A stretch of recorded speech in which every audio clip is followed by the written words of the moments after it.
j'organise aussi des sessions de formation en ligne, une tous les 2, 3 mois. Donc, je mets les infos au fur et à mesure sur le blog. Et ce que je veux faire, en fait, c'est tout simplement aider les gens à ne plus stresser pour leur argent et mieux s'en sortir sans avoir peur de l'appel du banquier. Ce soir, en fait, je voudrais partager quelques petites astuces pour réussir à faire ses comptes. Ok, très bien. Donc, on va voir ça tout de suite. Sabine. Oui, bonsoir, je suis Sabine. Moi, je suis une accro à l'organisation. On se complète assez bien avec toutes les trois. Alors moi, Oui. mon domaine, c'est beaucoup plus l'organisation personnelle et familiale, le rangement et tout ce qui nous permet en fait de gagner du temps pour profiter euh, de plus de temps pour faire ce dont on a vraiment besoin. Voilà, donc j'anime un blog qui s'appelle Be Organisé depuis maintenant 2 ans. Très bien.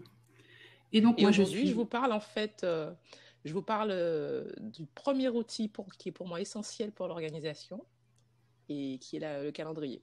Voilà. Très bien. Et donc, moi, je suis Priscille, donc blogueuse sur productiveview.com. J'anime aussi un podcast, des blabs avec ces dames, avec beaucoup de plaisir toujours. Donc, je suis aussi une accro à l'organisation et comme Sabine, je propose un certain nombre d'astuces et je traite aussi de sujets qui sont plus liés à l'organisation professionnelle, dont ce soir on va parler de la gestion de sa boîte mail, aussi bien sa boîte mail perso que sa boîte mail professionnelle. Alors on va commencer tout de suite par Marina. Ok. Allez, Alors, donc aujourd'hui elle va tout nous dire sur la motivation pour faire ses comptes. il faut être motivé pour faire ses comptes. C'est pas toujours évident. Je sais qu'en plus, quand on dit qu'on fait ses comptes, tout de suite, on passe pour le gros radin de la bande, celui qui va pas dépenser un sou. Donc, si en plus ça vous empêche de sortir parce que ça vous prend 3 plombes par jour, c'est pas la peine. En fait, moi, je voudrais juste vous expliquer que faire ses comptes, c'est pas très très long, ça prend 20 minutes. L'idéal, c'est de le faire très régulièrement, une fois par semaine. Alors, comment est-ce qu'on fait quand on n'a pas l'habitude de faire ses comptes toutes les semaines et qu'on doit se motiver pour acquérir cette nouvelle habitude? Ben, il y a un truc tout simple, c'est qu'il faut en fait se fixer des objectifs et trouver le pourquoi. Pourquoi est-ce que j'irai faire mes comptes toutes les semaines? Alors, pour trouver son pourquoi, il faut prendre un papier et un crayon, se poser tranquillement avec un café ou un thé et se dire, OK, aujourd'hui avec mon argent, j'en suis où? Qu'est-ce qui me dérange dans ma situation actuelle? Est-ce que c'est parce que j'ai pas du tout d'épargne de sécurité pour pouvoir me racheter une voiture si la mienne éclate? Est-ce que c'est parce que j'en ai marre d'être à découvert? Est-ce que j'en ai marre que le banquier m'appelle? Est-ce que j'aimerais bien en profiter un petit peu plus et puis pouvoir aller au restaurant plus souvent? Donc ça, c'est pourquoi j'ai envie de faire mes comptes. Qu'est-ce qui va me faire, qu'est-ce qui me déplaît dans ma situation aujourd'hui? Et qu'est-ce qui va se passer si d'ici 1 an ou 2, je règle pas ces soucis-là? Alors, des fois, ça fait un petit peu peur. Qu'est-ce que tu viens de faire là? En fait, pour dire qu'on aime bien, on clique sur les petites mains comme si on Ah, applaudissait. d'accord. Voilà. Donc nos spectateurs peuvent le faire hein, aussi hein, pour nous encourager. Voilà. Donc voilà, en fait, c'est ça. Qu'est-ce qui ne vous plaît pas aujourd'hui dans votre situation actuelle? Qu'est-ce qui va se passer d'ici 1 an, d'ici 2 ans si vous réglez pas ces problèmes? Et une fois que vous avez fait le point, vous vous dites, OK, et maintenant, qu'est-ce que j'aimerais vraiment vivre avec mon argent? Qu'est-ce que je voudrais pouvoir faire de mon argent réellement? Et puis, ça va vous aider un petit peu à vous fixer des objectifs. Alors, il faut se fixer des petits objectifs à court terme pour pouvoir se récompenser au fil de l'année, à moyen terme et à long terme, parce que le long terme, c'est aussi important, que ce soit pour s'acheter une maison, se préparer un grand road trip aux US où là, il va falloir prévoir le budget. Donc, ces petits objectifs, on va toujours continuer avec le papier et le crayon. On va faire la liste, voilà, de quoi est-ce que j'ai envie. Et ça va nous servir après au quotidien. La première chose pour pouvoir éviter de faire des achats impulsifs, parce que quand vous allez prendre un livre dans un, dans un magasin parce qu'il a une jolie couverture, vous allez vous dire, ah mais si je mets 15 euros dans ce livre-là, c'est 15 euros en moins pour ma virée shopping que j'ai prévue à la fin du mois. Donc ça permet déjà d'éviter les achats impulsifs, de se faire une petite liste de souhaits. Et puis, cette liste de souhaits, ça va vous permettre, au moment de faire vos comptes, au lieu de vous dire, ouais, c'est bon, je les ferai la semaine prochaine, là, j'ai vraiment pas envie. Vous allez revoir votre liste et vous allez vous dire, ah ouais, mais j'en suis où, là, pour me payer mon voyage? Donc c'est important aussi de se faire une petite liste de souhaits comme ça, avec des objectifs qui sont très précis. Ça va être beaucoup plus précis du je veux me faire une virée shopping tous les mois. Ça va être je veux pouvoir m'acheter 2 pantalons, une jupe, 3 t-shirts en plus tous les mois dans tel magasin. Donc là, vous pouvez vous fixer un budget et vous dire, OK, dans quelles dépenses est-ce que je vais pouvoir faire des coupes pour pouvoir mettre cet argent plutôt dans du shopping, dans des choses qui sont importantes pour moi. Donc voilà, la première astuce, donc, c'était d'essayer de trouver le pourquoi est-ce que je veux faire mes comptes. Et une fois qu'on a trouvé le pourquoi, on va faire une liste des objectifs qu'on veut atteindre et on va pouvoir la suivre plus régulièrement. Après, ces objectifs qu'on veut atteindre, eh ben, on va essayer de les garder sous ses yeux assez souvent. L'idéal, c'est tous les jours. Donc, on a plusieurs tableaux, plusieurs outils qui peuvent nous servir. Il y a le tableau d'inspiration qui est génial pour ça. Vous allez découper dans un magazine, dans un catalogue, vous allez chercher sur Internet des images de ce que vous voudriez vivre, de ce que vous voudriez acheter, de ce qui est important pour vous. Ça peut aussi être des expressions, par exemple sérénité, confort, richesse, abondance. Et puis vous allez vous éclater à faire un grand collage, un super tableau que vous allez pouvoir afficher dans votre salon si vous le voulez, ou dans votre chambre, dans votre bureau. Comme ça, vous avez toujours vos objectifs sous les yeux. Et puis quand c'est l'heure de faire vos comptes, vous les voyez et vous savez pourquoi vous faites vos comptes. C'est très visuel en fait, hein. C'est un tableau de visualisation. Un tableau de visualisation ou tableau d'inspiration, ça a plusieurs noms, mais c'est vrai que on peut le faire comme ça, donc sous forme de tableau qu'on accroche au mur. On peut aussi se faire un tableau Pinterest qu'on peut garder en secret si on veut. Il y a une option pour se faire des tableaux secrets sur Pinterest. Moi, par exemple, j'ai un Dreamboard sur Pinterest. Dedans, il y a ma BMW. Alors, je ne l'ai pas programmé pour les 6 prochains mois, mais j'espère l'avoir avant mes 40 ans. Ah, bon, c'est bien, c'est dans longtemps, je pense encore. C'est dans 6 ans. Bon, ça va. Ça va, c'est un objectif à long terme, celui-là. Ouais. Tu vois, 6 ans, moi, j'appelle ça du moyen terme. D'accord. Alors, moi, je dirais le court terme, d'ici 6 mois. Le moyen terme, 2, 3, 5 ans. Ouais, allez, 6 ans. Oui, ça me fait un peu plus rêver de dire que c'est du moyen terme. En tout cas, on te souhaite de l'avoir plus vite, peut-être. Ah oui. Disons que, voilà, c'est le rêve de richesse de tout le monde. Non, chacun a ses propres rêves et ses propres objectifs, mais ça motive aussi... se dire moi, c'est pas la BM, ça c'est sûr. Donc voilà, c'est le truc en fait qui vous permet de rester vraiment motivé. C'est un petit peu comme le sport, se lever tous les dimanches matins pour aller courir, c'est pas toujours facile. Mais si on s'accroche à en fait, j'ai besoin d'aller courir parce que je veux me sentir à l'aise dans mon corps, c'est tout de suite beaucoup plus motivant. C'est clair. Et cette motivation, on t'en a parlé un petit peu tout à l'heure, il faut vraiment qu'elle soit personnelle. Ouais. C'est pas pour faire comme Pierre ou comme Paul ou pour avoir la même robe que Juliette.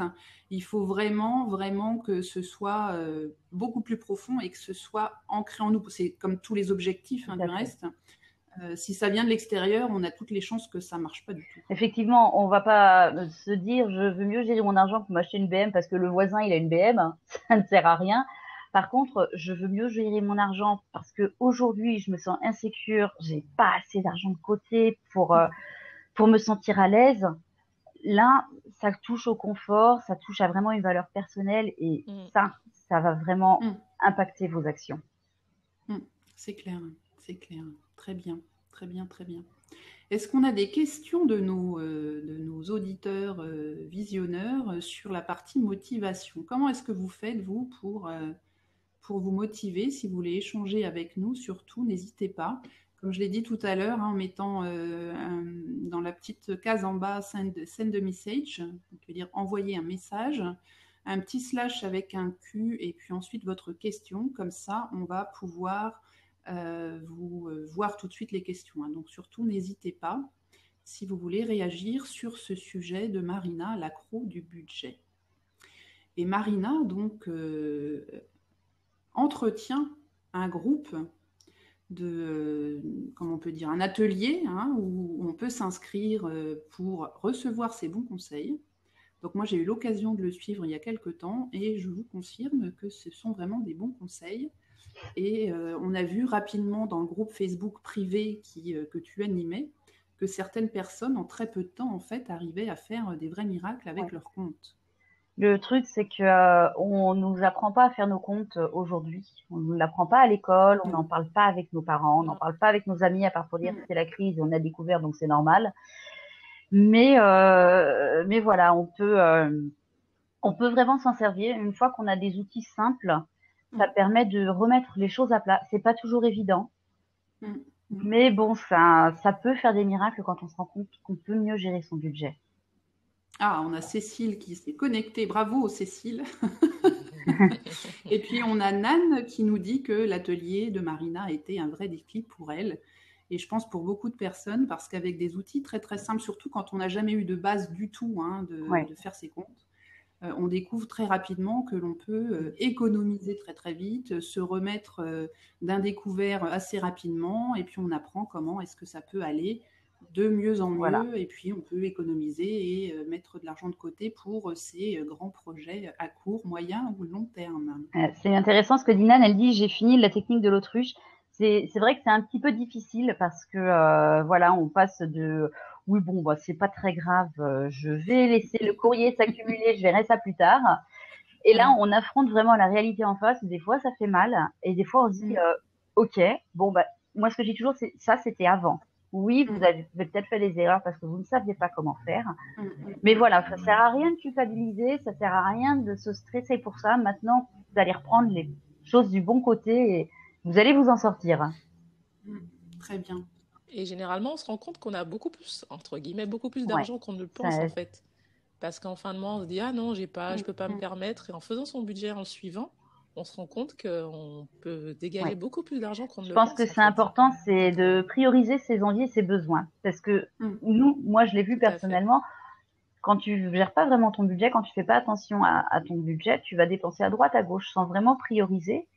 Puis souvent des petites sommes en des plus. Des toutes petites sommes qui ne pèsent pas grand-chose, mais qui à la fin du mois font.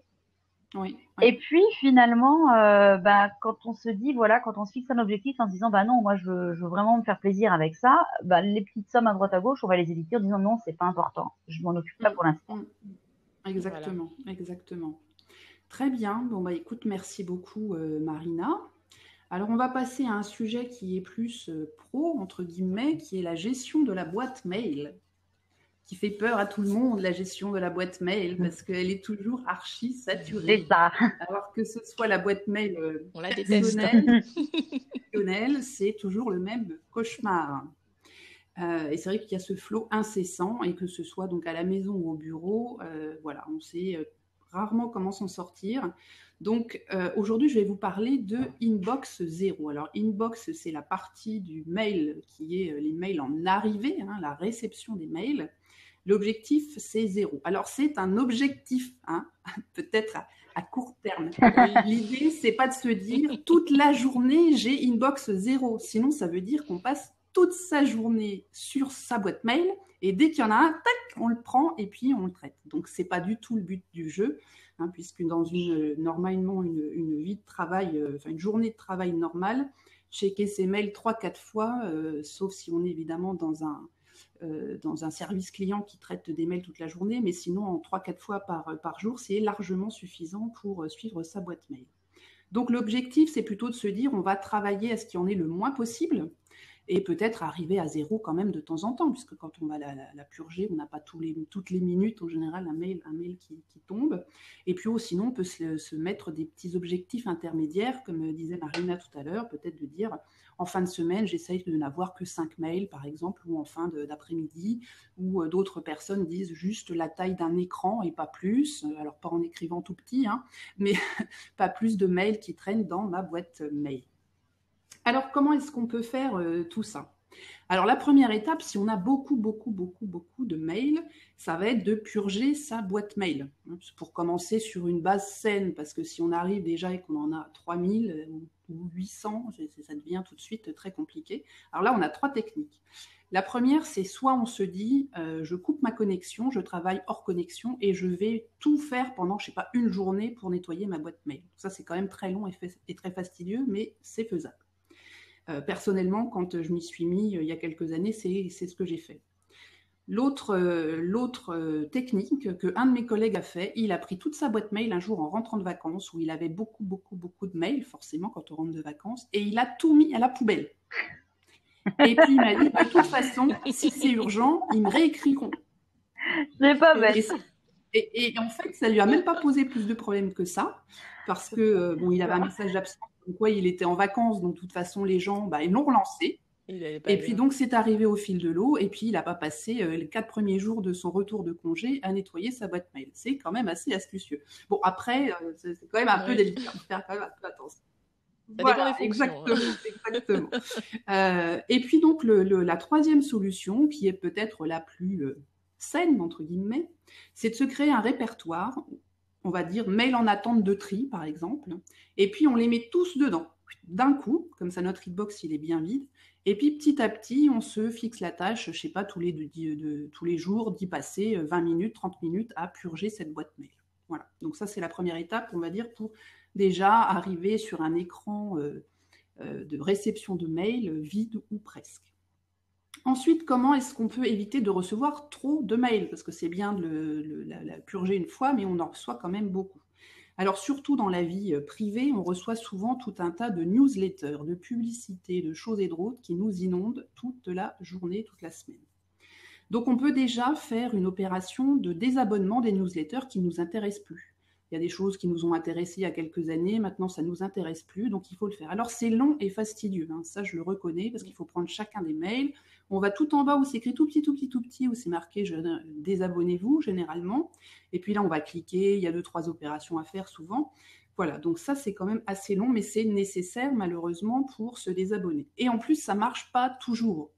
Moi, pour l'avoir fait sur certains mails que je reçois, je dois l'avoir fait déjà 10 fois et les organismes ne mettent pas à jour leur Mailchimp. Je suis vraiment traumatisée, leur liste d'abonnés.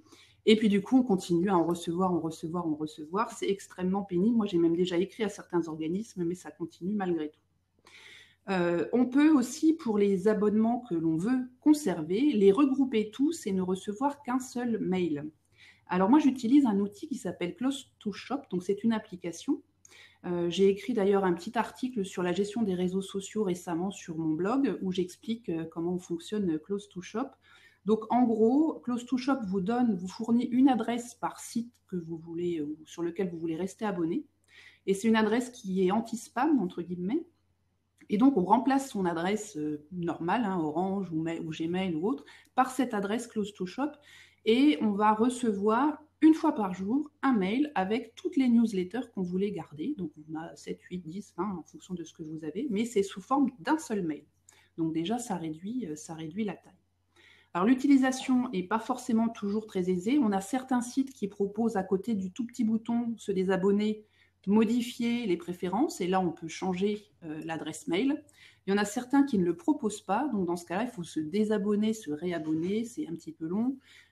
Mais bon, si on a envie de le faire, on peut vraiment le faire.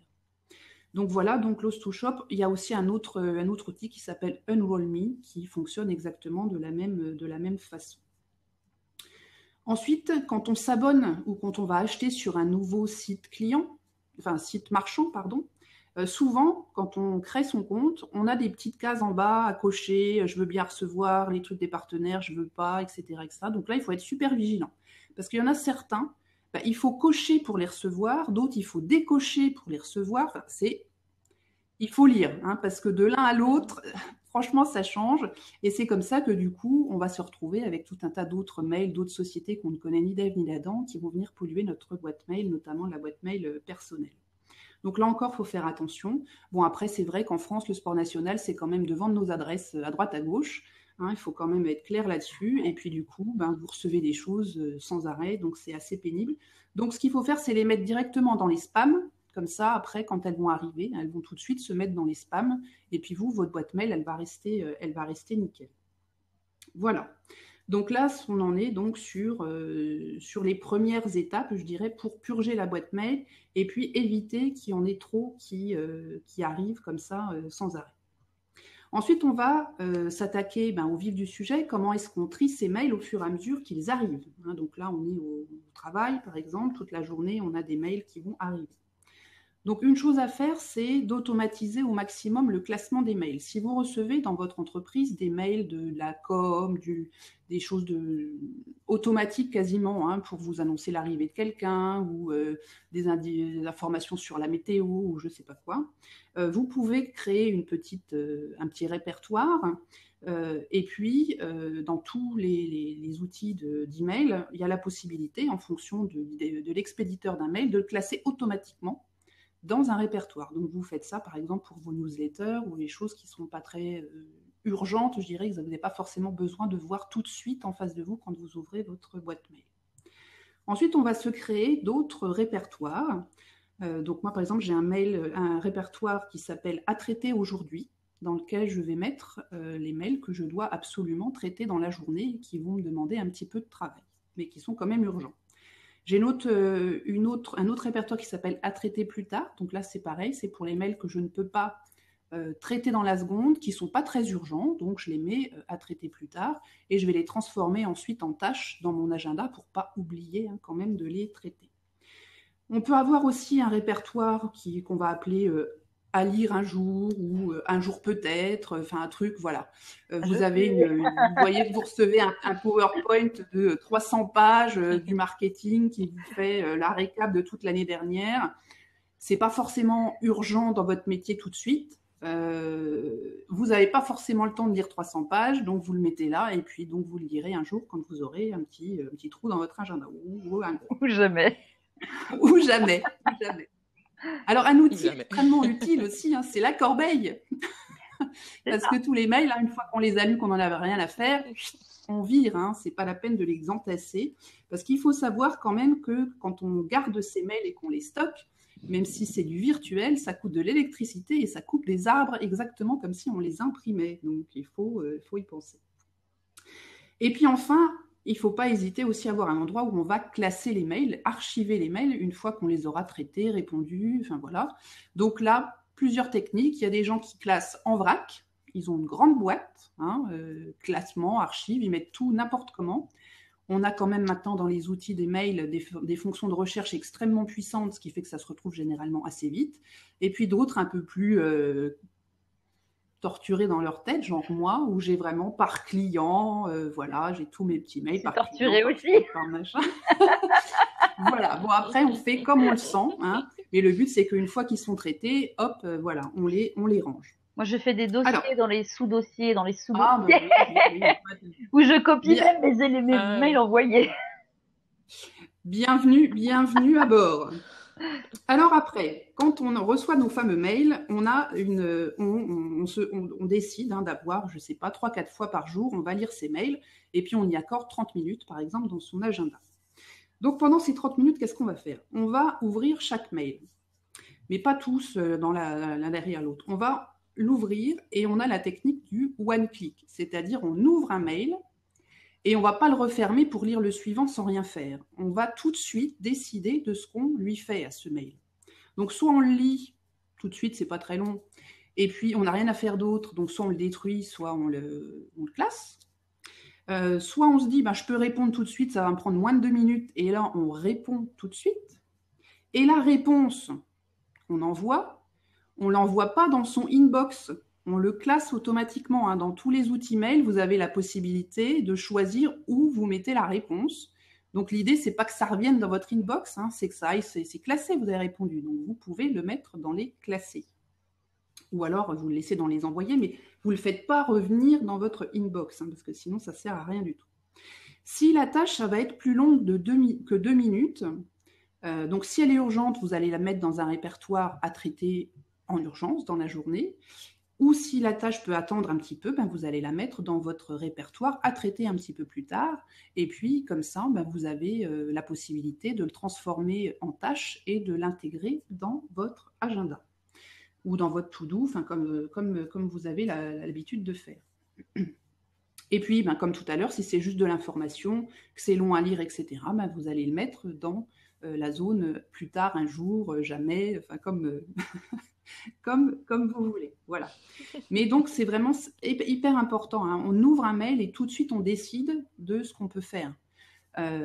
Bon, parfois, on peut avoir des dilemmes, donc peut-être qu'on va le laisser peut-être 10 minutes, un quart d'heure, on va passer un petit coup de fil ou quelque chose.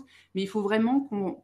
Le but, c'est pas de l'ouvrir, de le réouvrir, de le refermer, de le reprendre, et puis finalement, on n'avance pas. On ne traite pas ces mails et là, on va mettre un temps fou. Hein. Donc, c'est vraiment hyper important. One click, 2 minutes, plus de 2 minutes, moins de 2 minutes, et puis hop, on se sépare de ce mail. Et puis après, on a je dirais, un peu de l'hygiène du mail. L'hygiène du mail, c'est-à-dire des façons de faire avec les mails pour éviter d'en générer trop. Donc déjà, on a parlé tout à l'heure donc de se fixer des plages horaires pour les traiter et pas de le faire au fur et à mesure. Quand on va rédiger un mail, on va mettre dans le sujet du mail quelque chose de précis. Donc par exemple, on a en tête le nom du client, le nom du projet, le nom du dossier, ou qu'est-ce qu'on veut, de façon à ce que l'interlocuteur, tout de suite, il sait sur quel sujet vous lui parlez.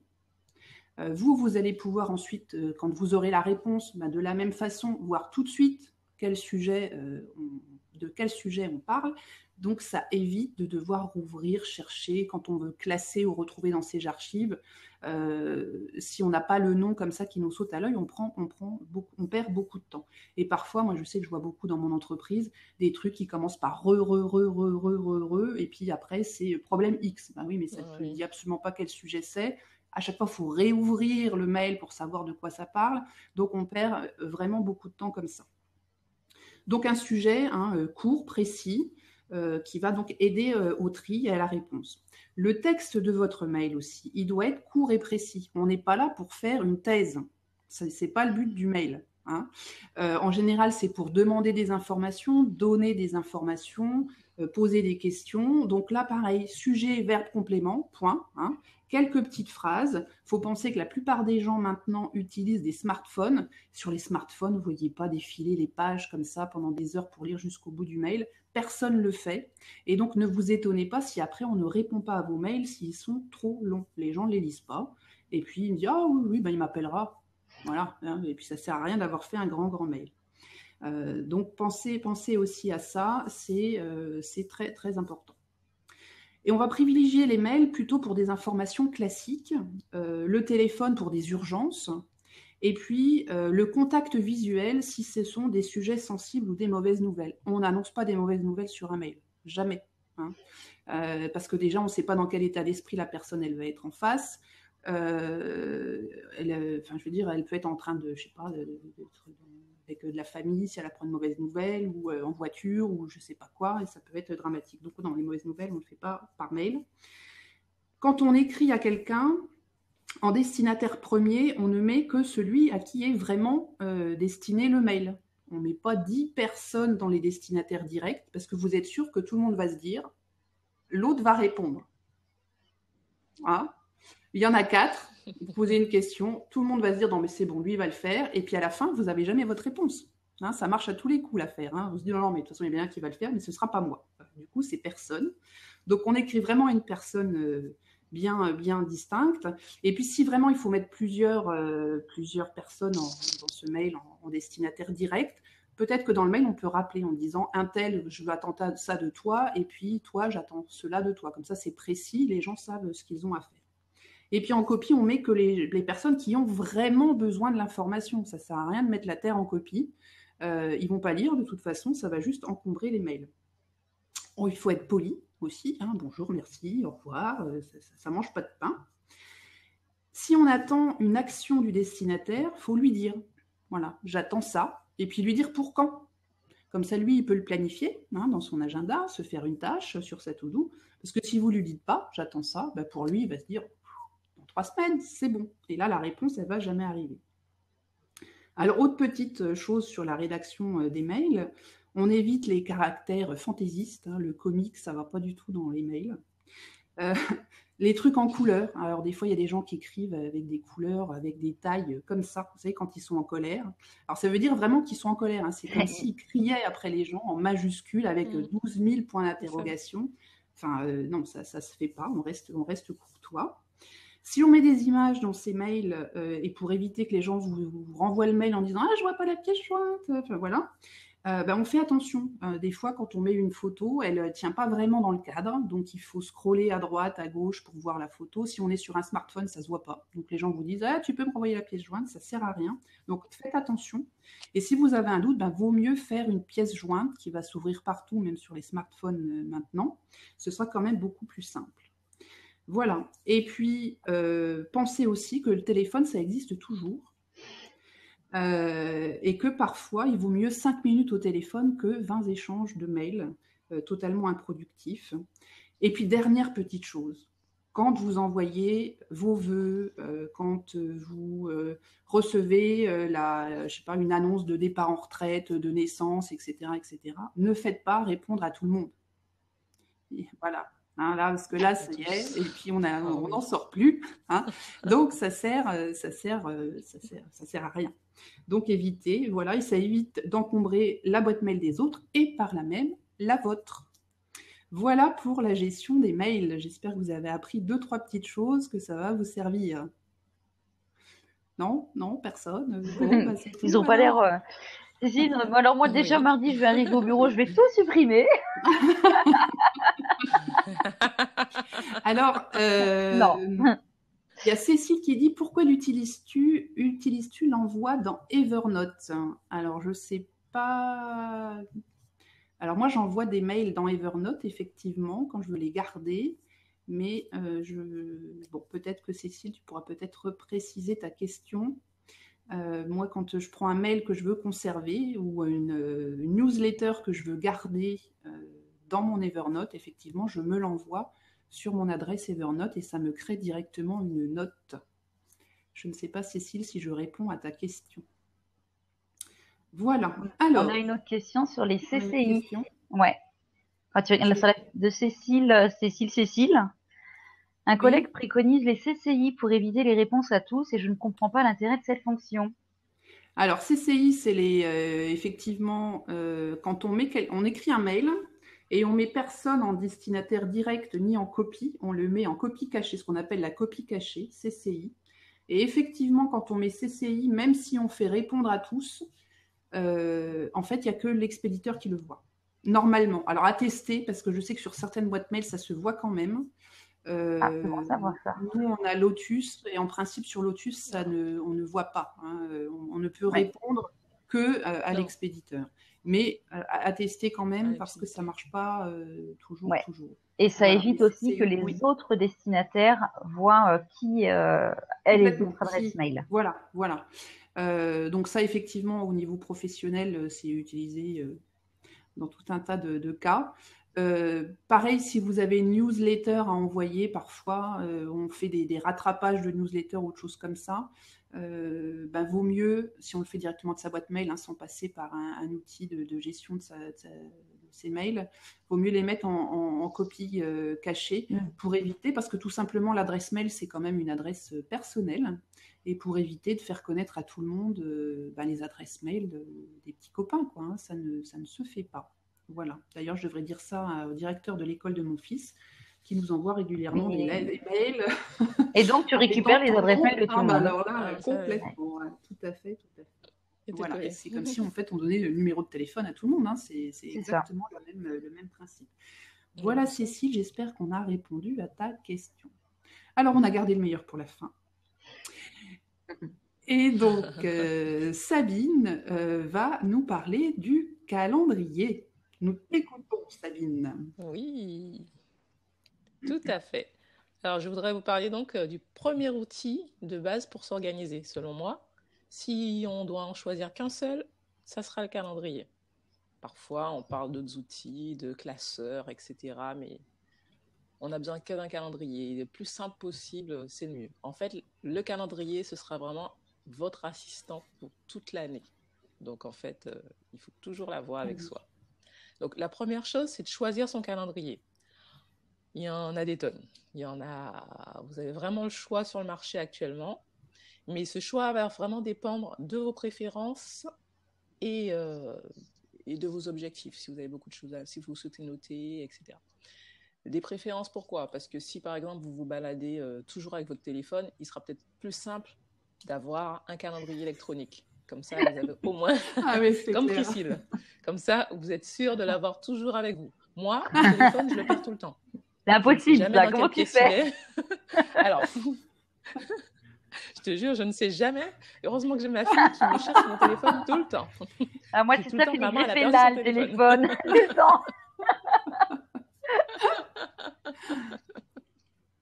J'ai encore du mal, moi. J'ai encore du mal, mais bon. Donc, si vous êtes plutôt accro à la technologie, le mieux, c'est de prendre un calendrier électronique type Gmail, iCal aussi, que vous avez sur tous les iPhones ou tous les appareils iOS Et on en peut général. d'ailleurs coupler. Moi, j'utilise iCal et je l'ai couplé avec Gmail, c'est-à-dire que si je mets jamais quelque chose dans Gmail, ça vient directement en fait dans celui de l'iPhone. Dans le calendrier. Ouais. Moi, j'ai ça aussi. Parce que moi, j'utilise quand même un calendrier électronique. Que tu perds. Mais pas que. Il sonne. Mais moi, c'est pour les rappels, en fait, parce que ça sonne et comme ça, je le sais. Voilà, exactement.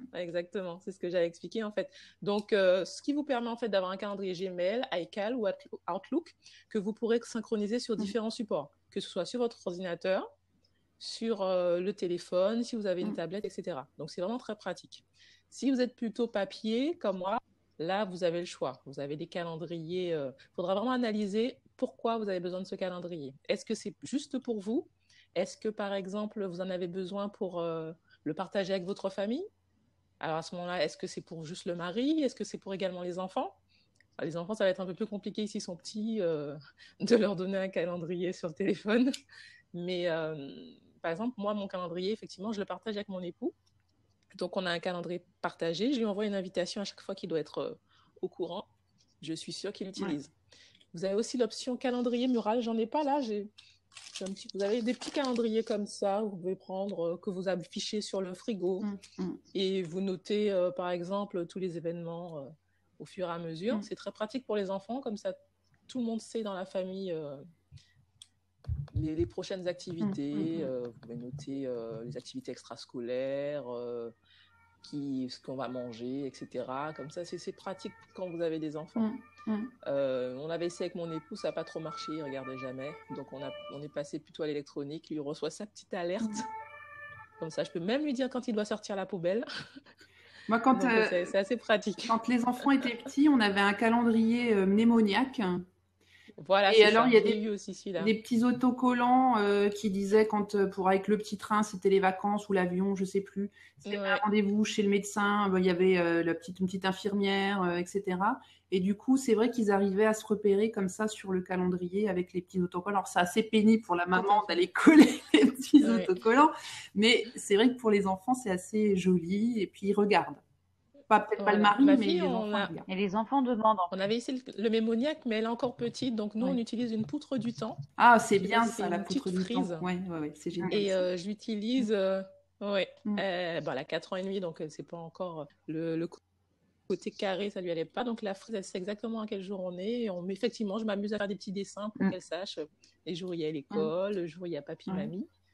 Et c'est d'ailleurs très important, même très jeune, de leur donner cette notion du temps et de leur permettre de se situer, en fait. Complètement. Très pratique. Complètement. Voilà. Donc, sinon, vous avez des calendriers un peu classiques. Je suis là, calendrier par semaine, si vous préférez le papier, qui est pas mal aussi. Et il y a les inconditionnels, comme moi, du planeur. Aussi. C'est mon bébé.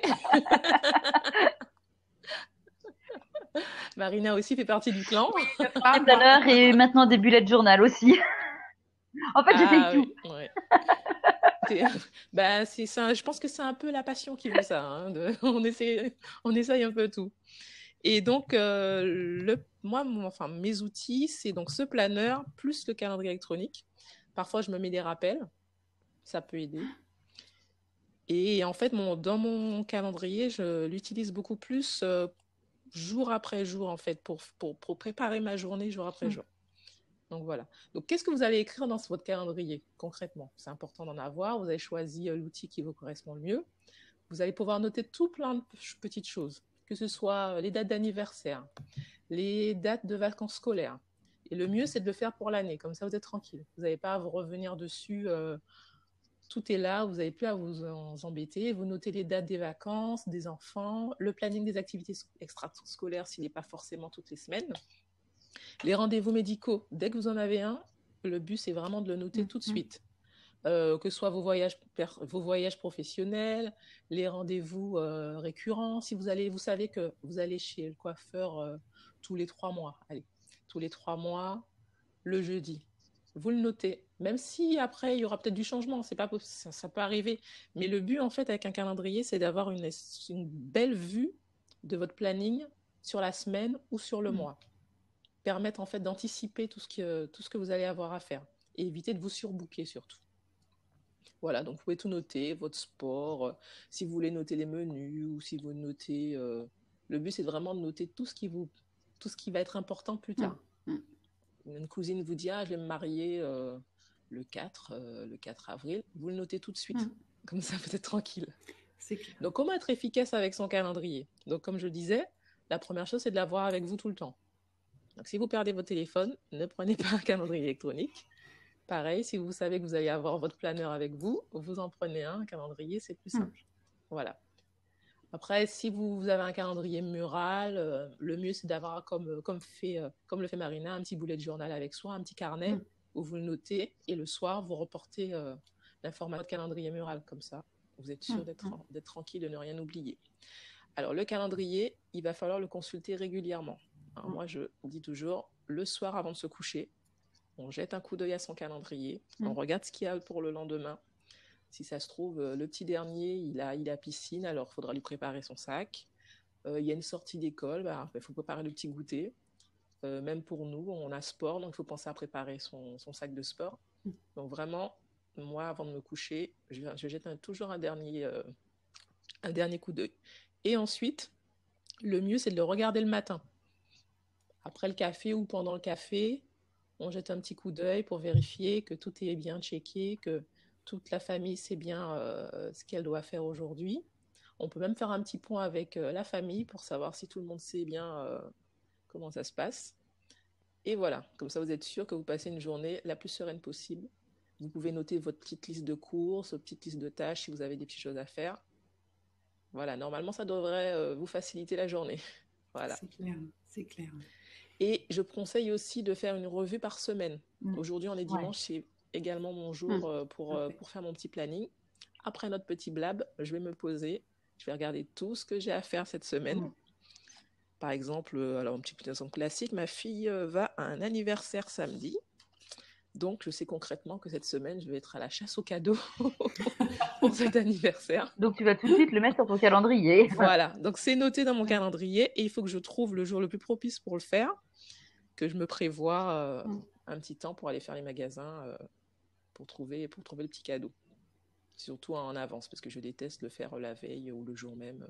C'est clair. Le stress. Oui. Voilà. Donc voilà, c'est vraiment le jour où alors je vais rappeler à mon mari, on a ça cette semaine, tu n'oublieras pas. Si je sais qu'il va oublier, donc je prends mon petit calendrier électronique, je lui envoie je lui fais une petite invitation, un rappel, comme ça je sais que le jour où je l'aurais souhaité, il aura un petit rappel sur son téléphone et il y pensera. Voilà. Très bien. Et je conseille aussi de faire une revue chaque mois, en début de mois. Parce que généralement, tout le monde va noter des choses. Il faut que je pense à faire ci, je pense à appeler telle personne le mois prochain. Généralement, on le note. Mais là, vraiment, c'est de faire une revue, de regarder déjà tout ce qu'on a fait sur le mois. On peut le faire sur la semaine aussi. Regardez déjà comment s'est passé le mois précédent, l'analyser, se dire ça, je ne l'ai pas fait. Pourquoi je ne l'ai pas fait? Est-ce que c'était vraiment utile? Est-ce que j'ai vraiment besoin de faire ça ou est-ce que je me suis ajouté une tâche parce que je dois la faire? Est-ce qu'elle est vraiment très très importante? Si elle ne l'est pas, soit on peut la déléguer à quelqu'un d'autre ou soit on peut l'éliminer. Je dis, ça sera toujours ça au moins à faire. Si vraiment il faut la faire, on la passe sur une autre semaine ou sur le mois suivant en se mettant une deadline, en se disant par exemple la première semaine de février, il faut vraiment que je m'attache à cette tâche parce que ça traîne depuis trop longtemps. Voilà. Donc le mieux c'est vraiment de faire comme ça, faire des petites revues par semaine et faire des petites revues, enfin un bon bilan sur le mois. Ça prend beaucoup moins de temps qu'on ne le pense en fait. Finalement, c'est comme Ah, le mais c'est budget, quoi. Faut le faire Voilà, régulièrement. tout à fait. Mais c'est Tout comme à tout, fait. c'est comme les objectifs, c'est comme tout. Faut écrire déjà, parce que tant qu'on n'a rien Voilà. écrit, tout s'envole. Et puis après, il faut absolument revoir toutes les semaines et refaire des bilans plus espacés, globaux, hein, sur un mois, sur 3 mois. Et Voilà. c'est que comme ça qu'on peut voir le chemin parcouru et se congratuler en se disant bravo, bravo, j'ai C'est fait ça. tout ça.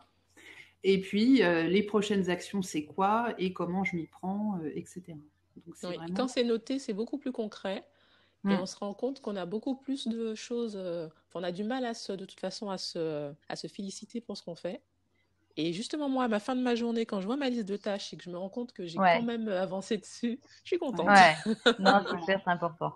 Mais c'est normal, il faut Voilà. se remercier soi-même et être C'est plein ça. de Ouais. gratitude envers les autres, mais aussi envers soi-même, parce Envers qu'on a bien soi-même. travaillé. C'est ça. On n'y pense pas toujours. C'est clair. Voilà. Alors, Sabine, elle a quand même une grande nouvelle. Parce que, Ouais, elle le Oui. dit pas, mais en fait, Emma. Alors, vous voyez le titre à Et l'envers. mon petit bébé. Son petit bébé. Voilà. Hein. Sabine a écrit un livre qui sort cette semaine, le 28 Oui. de mémoire, Jeudi qui 28 s'appelle janvier. Oui. Je range ma maison et je m'organise. Donc, c'était les éditions First. Donc, c'est des tout petits livres, hein, vous voyez. Oui. Ça se lit très, très bien. Bah, je te laisse en parler mieux que moi, parce que tu l'as écrit. Moi, je l'ai fait que lire. Oui. J'espère que tu l'as aimé. Je ne pense pas que tu as appris quoi que ce soit parce que si. tu es une pro. Mais tu sais, on a toujours besoin de piqûres de rappel Ouais. sur des sujets ou des Voilà. autres. Donc, voilà. Mais Ouais. c'est ça, en fait, ce petit livre, en fait, c'est un peu le complément du blog. C'est vrai qu'il n'a pas forcément de photos, mais c'est enfin, c'est un petit livre où vous pourrez trouver plein d'astuces pour ranger votre maison et vous organiser au quotidien.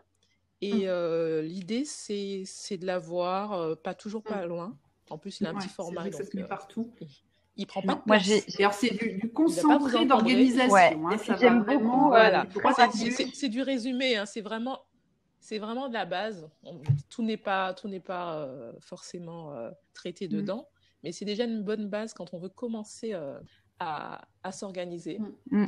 Donc voilà, je pense que vous avez trouvé des petites astuces. J'ai un peu rajouté des astuces qui se trouvent sur le blog, et puis il y a aussi un peu du contenu inédit que j'ai pas forcément sur le blog. Ouais, très Donc bien. moi, Moi, j'attends en fait qu'on le lise pour me donner des avis, hein, parce que bah, moi, ce que j'ai bien Mais aimé, c'est les détails. voilà. Comment Donc commencer il à se coûte mettre en place. 2,99 € et il sera disponible. Comment? Moi, ce que je disais, j'ai bien aimé, c'est quand tu J'ai pas donnes. entendu. Tu m'as pas entendu. Ce que j'ai bien aimé, c'est que tu donnes des détails très pratiques sur comment commencer à s'organiser, quoi. Oui, Sans se laisser déborder par oui, c'est tout vraiment. le bazar environnant. Et j'ai vraiment aimé ça. exactement. Voilà, C'est très pratique, d'accord. effectivement. Oui, c'est vraiment des petites bases pour commencer. Et puis après, on apprend un peu plus en cherchant sur d'autres supports. Mais voilà, c'était vraiment un petit guide pour Ouais, débuter. non, très bien, très Voilà.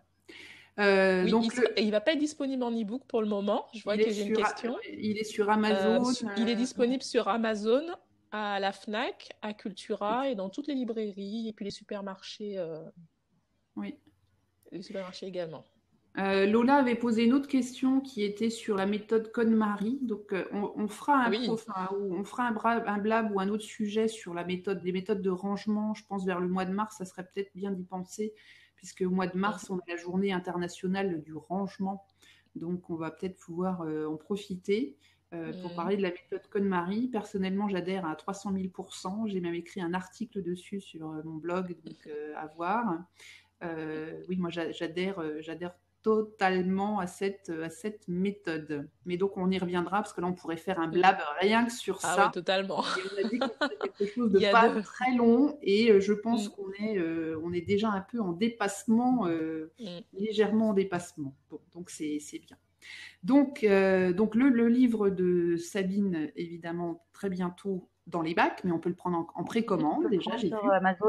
Oui, c'est ça. Voilà, tout à fait. Donc je vous le recommande. J'ai vu qu'on nous demandait les liens là dans le chat. Alors les liens, je les ai pas, mais il suffit d'aller sur mon blog, oui. Beorganisé, alors B-E-E organisé qui se termine par e.com. Attends. Et j'ai un article avec des liens. et je vais le remettre à jour. Oui, oui, oui, tout à fait. Puis sinon, juste en tapant sur Amazon, Oui, tu en le écrivant trouves. le nom, on le trouve tout de suite. On le trouve très, très vite. Alors sinon, qu'est-ce qu'on peut Merci. trouver aussi sur nos blogs respectifs? Donc sur celui de Marina, en vous inscrivant, vous pouvez récupérer ce petit e-book qui s'appelle Un budget zen en 7 étapes. Ouais. Tu l'as fait en Donc, grand.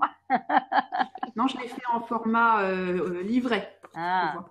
ça présente ouais, quand ça même. va, Hein. c'est bien sympa. Hein? Ouais, il fait grand sur l'écran. Voilà, non, c'est format A5. Hein. J'ai pas pris la forme. Toi, par rapport à une feuille A4, vous voyez tout de suite la différence. Hein. Je l'ai fait en petit livret. Donc, sur le blog de Marina. Marina, si tu peux inscrire l'adresse Ouais, ça, je te fais ça. de ton blog. Et puis, sur productiveview.com, vous pouvez récupérer ce petit livret aussi, qui est un livret qui explique donc comment se fixer des objectifs et puis les atteindre surtout, et il est accompagné d'un workbook où vous trouvez tout un tas de fiches, de questions, de fiches de suivi des objectifs, puisqu'on a dit tout à l'heure qu'il fallait absolument suivre ces objectifs et faire des revues régulières. Donc là, vous avez tout ce qu'il vous faut, vous allez être super. Ah ben, avant même que j'ai écrit. Elle est rapide, hein, je te jure. Je n'ai même pas de temps, mais c'est bien. Merci, merci. J'ai fait mon assistana. C'est parfait. Oh, putain. Je ne pouvais Elle pas tape plus vite que son ombre. et parler. C'est tout à fait bien. C'est parfait, les filles. Alors voilà, donc vous savez où nous joindre. On mettra cette vidéo en replay, bien évidemment, pour que vous puissiez le revoir s'il y a besoin. De toute façon, vous pouvez la revoir ici sur la plateforme Blab.